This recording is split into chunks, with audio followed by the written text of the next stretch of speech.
Hey everyone, welcome to another installment of Harry Potter Theory. Today we're going to be discussing one of the most feared curses in the wizarding world, Avada Kedavra, also known as the Killing Curse.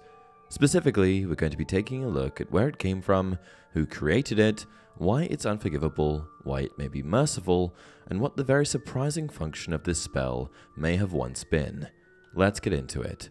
History. The list of victims who have been struck down by the infamous Killing Curse is seemingly endless, and one of the biggest proponents of this vicious spell is, unsurprisingly, Lord Voldemort. But even though Lord Voldemort's name has become somewhat synonymous with this horrible curse, the spell itself dates back many centuries before Voldemort's time. In fact, records indicate that the curse was invented as early as the Middle Ages, sometime between the 5th and 15th century. Given that this time period was rife with conflict between wizardkind and mugglekind, I'd imagine that it was originally created as a weapon to be used against muggles, though this is of course just my own speculation. The curse itself is generated by uttering the incantation Avada Kedavra, which then creates a blindingly intense green bolt of light capable of instantly killing a victim upon impact. The spell serves a simple purpose: it puts an end to the victim's life. In a time of struggle, this would have been the perfect solution for wizards to gain the upper hand over muggles. And for many centuries, this spell could be freely used by the wizarding population. However, in the year 1717, Avada Kedavra was outlawed and deemed unforgivable by the Ministry of Magic alongside two other curses, Crucio, the Torture Curse, and Imperio, the Mind Control Curse. All three curses were created in the Middle Ages, and I have a suspicion that all three may have been created by the same unnamed dark wizard. These curses were deemed unforgivable because of their sadistic nature, and the general consensus among wizardkind was that these spells were too powerful and cruel to be used freely in the wizarding world. The capacity to torture people, control them against their will, and kill them with a single incantation was just not something that could be left unrecognized or unpunishable in society. When legislation was passed by the ministry to name these three curses unforgivable, the strictest penalties were put in place and attached to their use. Utilizing one of these three curses just one time could land you a life sentence to Azkaban. It remains unclear to this day why exactly these three spells were singled out and named unforgivable when there are so many horrible curses in the wizarding world, but I imagine there must have been some sort of a catalyst. Ulick Gamp was the Minister for Magic at the time the spells were outlawed, with just 1 year left in his term. I like to think that something may have happened involving these spells that threatened his position. I can only imagine the chaos that something like the Imperious Curse would cause in a government structure like the Ministry of Magic, and so I can hardly blame Gamp for outlawing these curses. Alternatively, perhaps it was just a politically driven decision in order to secure the popular vote. Avada Kedavra remains an unforgivable curse to this day, but it certainly hasn't stopped dark wizards across the globe from utilizing it in all of their dark deeds. Before we move on from the early history of the curse, however, I want to enlighten you with a theory about how Avada Kedavra may have been created, and for what purpose. Now, it's certainly no surprise that Avada Kedavra closely resembles the stereotypical magical words abracadabra, which we often hear magicians declare when they do things like pull bunnies out of hats. J.K. Rowling even admitted herself that this similarity was intentional.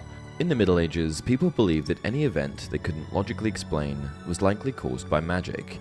This led to much of the population of medieval Europe deeply fearing having an enchantment cast on them. In response to this, they began using the words abracadabra to ward off any potential wrongdoing sent in their direction. The theory in question suggests that Avada Kedavra is derived from abracadabra and was originally created to heal. The words abracadabra in the Aramaic language, the language spoken by the ancient Amorreans, roughly translates to "let the thing be destroyed."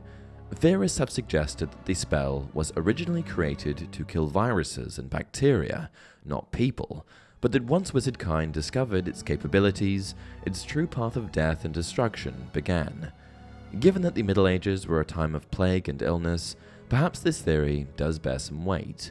I'd also like to mention that one of the most famous dark witches of all time existed in this time period, a witch by the name of Morgana Le Fay, the nemesis of Merlin. Provided that Morgana was a dark witch, she was unsurprisingly a master of the dark arts. However, she also happened to be particularly gifted at performing magic on the other side of the spectrum, known for her ability to cast advanced healing magic. Perhaps she is the spell's original creator.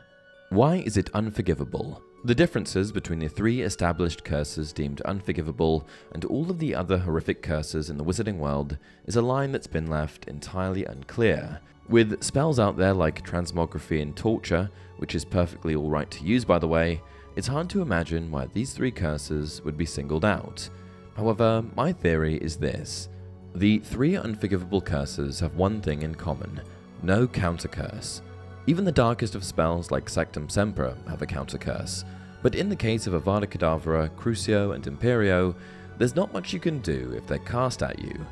There probably are other dark spells that you can't deflect, but I think it's the combination of their sinister nature, propensity to do damage, and unavoidability that make them truly unforgivable. How it kills you.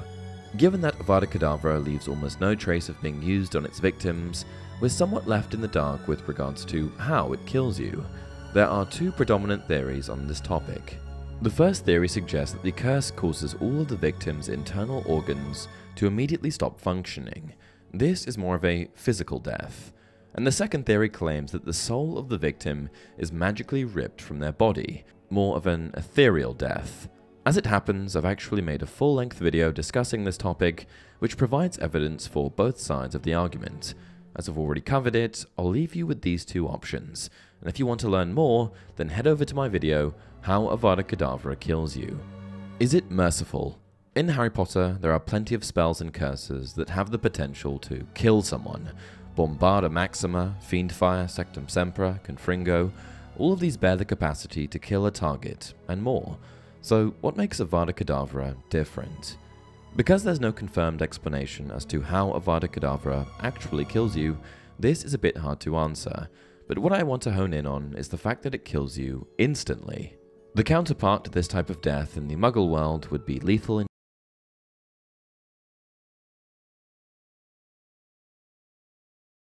injection, which is often considered humane in the right context, like when an injured animal has no chance of survival. This method of killing someone ends a life with seemingly the least suffering possible. Given that something like Bombarda Maxima would horrifically blow your body to pieces, is it possible that Avada Kedavra is actually somewhat merciful? I think that the answer to this is dependent on which theory you subscribe to when it comes to how the spell kills you. If you believe that Avada Kedavra physically kills you by stopping your organs, then perhaps this spell is more merciful than we give it credit for.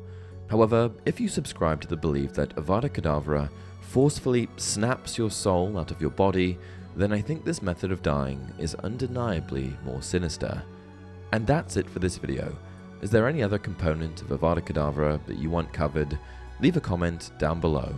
Until next time, remember, it does not do to dwell on dreams and forget to live.